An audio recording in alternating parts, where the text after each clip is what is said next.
திருப்பாவை பாசுரம் 12. கனைத்திலங் கற்றெருமை கன்று இறங்கி நினைத்து முலைவழியே நின்றுபால் சோர நனைத்தில்லம் சேராக்கும் நற்செல்வன் தங்காய் பனித்தலை வீழநின் வாசல் கடைபற்றி சினத்தினால் தென் இலங்கை கோமானை செற்ற மனத்து இனியானைப் பாடவும் நீ வாய்திறவாய் இனிதான் எழுந்திராய் ஈதென்ன பேருறக்கம் அனைத்தில்லாதரும் அறிந்தேலோர் எம்பாவாய். இதோட பொருள்: பசியால் கதறித் திரியும் தங்கள் கன்றுகளை எண்ணிய எருமைகள் தங்கள் மடியில் சொரியும் பாலை சிந்தியபடி அங்கும் இங்கும் செல்கின்றன. அவை சொரிந்த பால் இல்லத்து வாசல்களை சேராக்குகின்றது.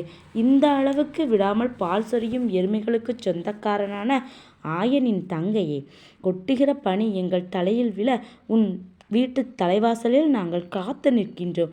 சீதையை கவர்ந்து சென்ற ராவணன் மீது கோபம் கொண்டு அவனை அழிக்க ராமாவதாரம் எடுத்த கோமானாகிய அந்த நாராயணனின் பெருமையை பாடுகிறோம்.